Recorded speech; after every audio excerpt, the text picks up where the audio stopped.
In 1921, a black Wall Street millionaire named O.W. Gurley stood on the corner of Greenwood Avenue and watched his empire burn to the ground. The flames weren't started by accident. They were lit by a white mob armed with dynamite, deputized by the local government, and flying in airplanes overhead, dropping firebombs on his neighborhood. His name? You've never heard it. And that's exactly what they wanted. Because if you knew there were black millionaires when your great-grandparents couldn't even vote, it would shatter everything you were taught about history. Let me show you 7 names they buried. Between the 1890s and 1930s, something extraordinary happened in America that your history textbooks conveniently forgot to mention. Despite living under Jim Crow laws, despite facing legalized terrorism and systemic oppression at every turn, black Americans built wealth that rivaled white elites. In places like Tulsa, Oklahoma, Durham, North Carolina, and throughout Mississippi, black entrepreneurs were creating banks, newspapers, oil companies, luxury hotels, and thriving business districts. They weren't just surviving, they were dominating. And that was the problem. Because here's what they don't want you to understand. Every single black millionaire was living, breathing proof that white supremacy's foundational lie was false. The entire system depended on convincing everyone that black people were naturally inferior, incapable of building wealth or contributing to civilization. But when Black Wall Street had more millionaires per capita than most white neighborhoods, when black women were out-earning white businessmen, when former slaves were becoming landowners and philanthropists within a single generation, that lie fell apart. So the system did what it always does when threatened.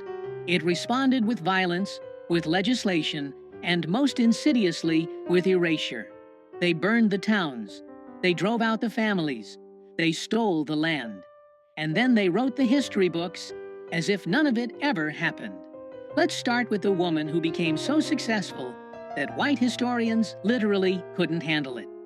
Madam C.J. Walker was born Sarah Breedlove in 1867 to parents who had been enslaved on a Louisiana plantation.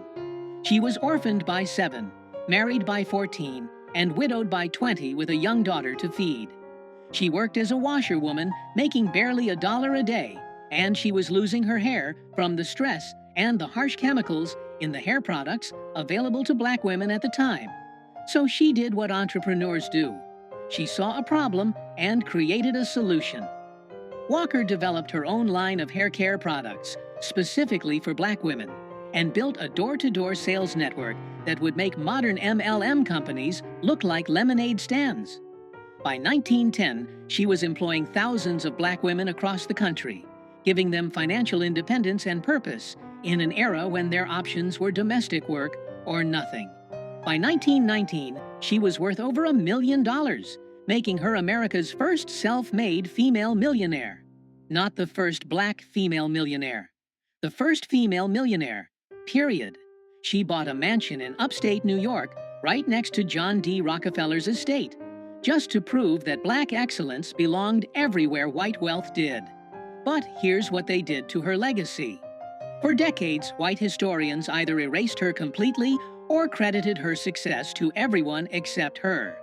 They said her white lawyer really ran the business. They claimed she just got lucky. Some textbooks mentioned her in a single sentence, if at all, because acknowledging that a black woman born into slavery had out-business-personed the captains of industry would require admitting something they couldn't afford to admit.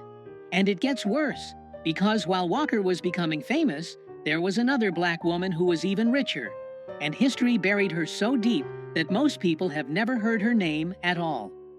Annie Malone was born in 1869 in Illinois, orphaned as a child, and built a hair care empire called Poro that made Madam C.J. Walker's company look small. At her peak, Malone was worth an estimated $14 million. She employed 75,000 people worldwide. She owned an entire city block in St. Louis that housed her factory, a school, a theater, and apartments for her workers. Walker actually got her start as one of Malone's sales agents before striking out on her own. Malone was the blueprint, but Malone made a critical mistake. She was too generous.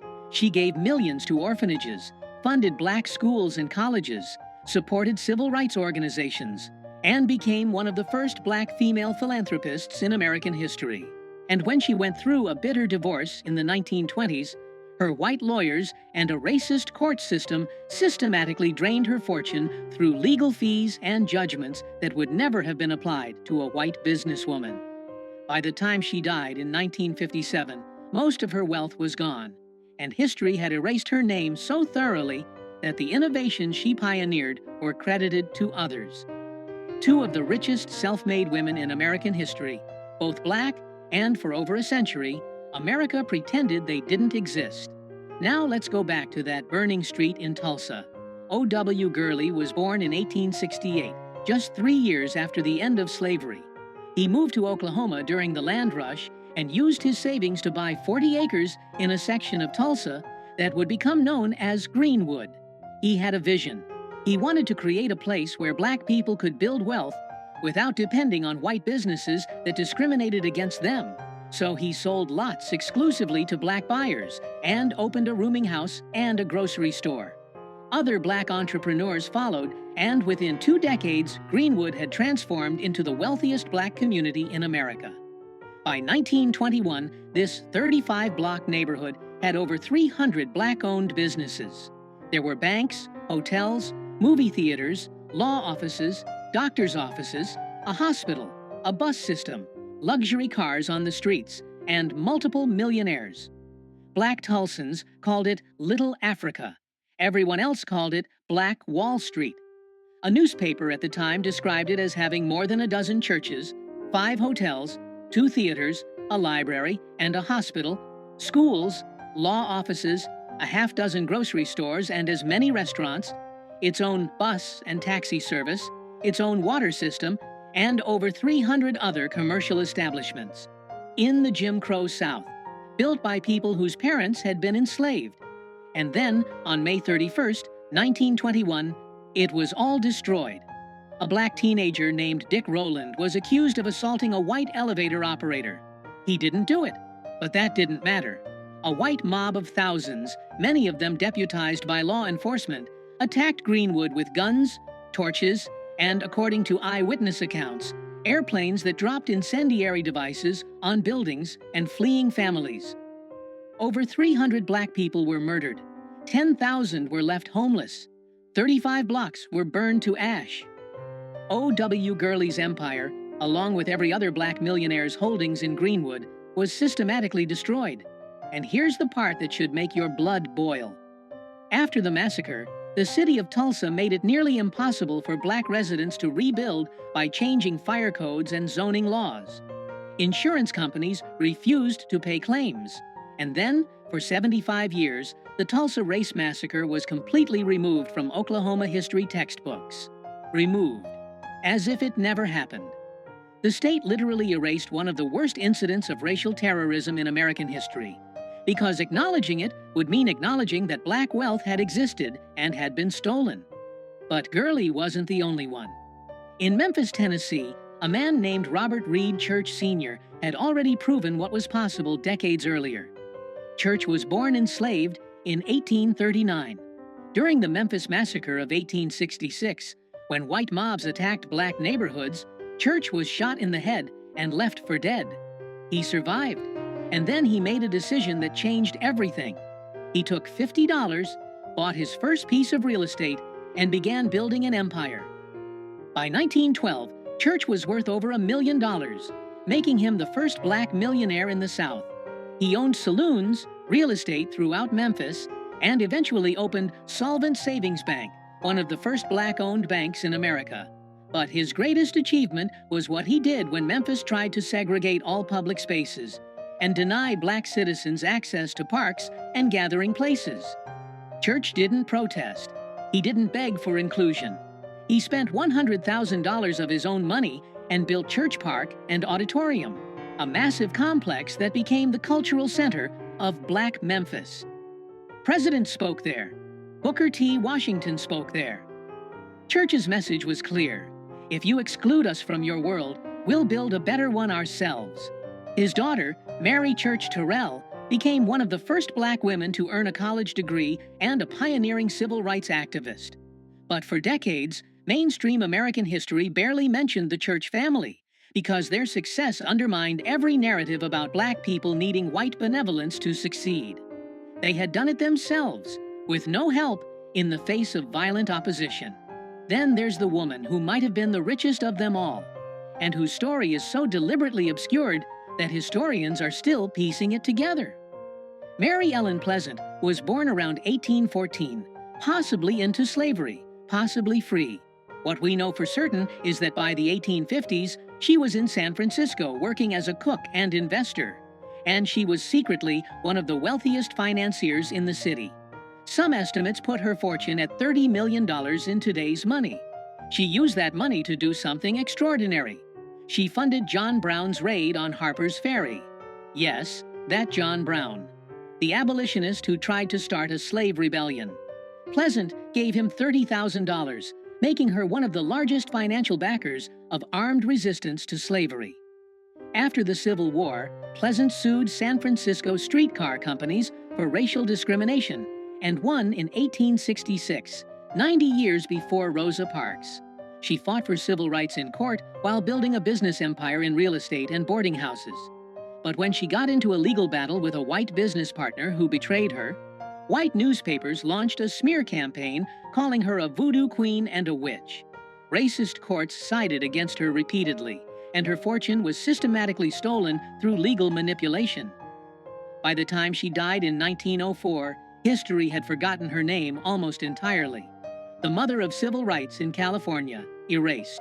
In Birmingham, Alabama, a man named A.G. Gaston was born in a log cabin in 1892 to parents who had been enslaved. He started with nothing. He sold firewood and peanuts as a child, worked in the coal mines as a young man, and then began building what would become Birmingham's black business empire. Gaston founded an insurance company, a funeral home chain, a motel, a bank, and multiple other ventures.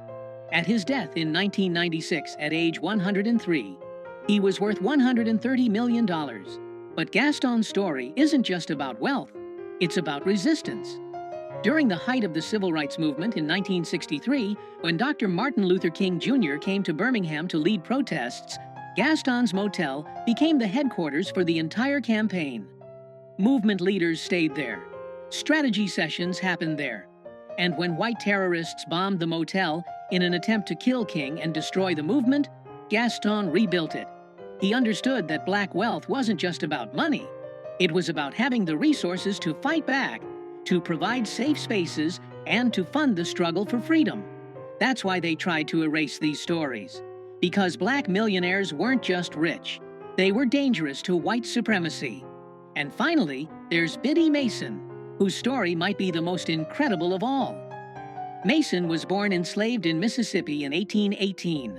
In 1848, her master converted to Mormonism and decided to move to California.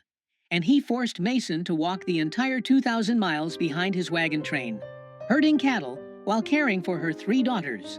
When they arrived in California, a free state, Mason's master tried to move them all to Texas to keep them enslaved. But Mason had learned something on that long walk. She had learned her own worth.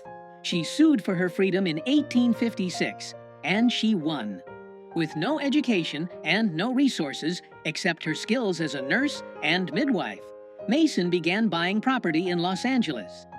Piece by piece, block by block. By the 1880s, she was one of the wealthiest black landowners in the city, worth over $300,000. And like so many of these millionaires, she used that wealth to uplift her community. She paid property taxes for families about to lose their homes. She funded schools and churches. She visited prisoners and provided for the poor. When she died in 1891, white Los Angeles tried to bury her in an unmarked grave in an attempt to erase her legacy. For 90 years, her story was forgotten until a historian digging through old property records discovered the truth. Biddy Mason had been one of the most important figures in early Los Angeles history, and the city had deliberately forgotten her. So here's what they don't want you to know. These 7 names represent just the beginning. Historians estimate that hundreds of black millionaires existed between 1865 and 1930, but their records were destroyed in courthouse fires, race massacres, and deliberate archival losses. The 1921 Tulsa Massacre wasn't unique. Between 1898 and 1923, at least 26 black towns and business districts were destroyed by white mobs, often with government backing. Rosewood, Florida; Wilmington, North Carolina; Elaine, Arkansas.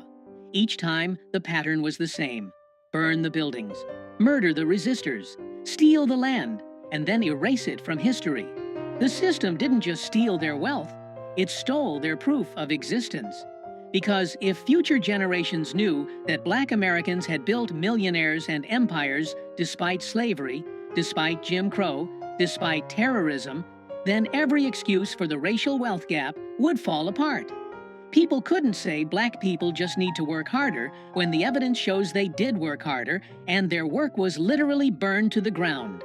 They couldn't claim black people have no history of business success when the evidence shows they built thriving business districts that were systematically destroyed.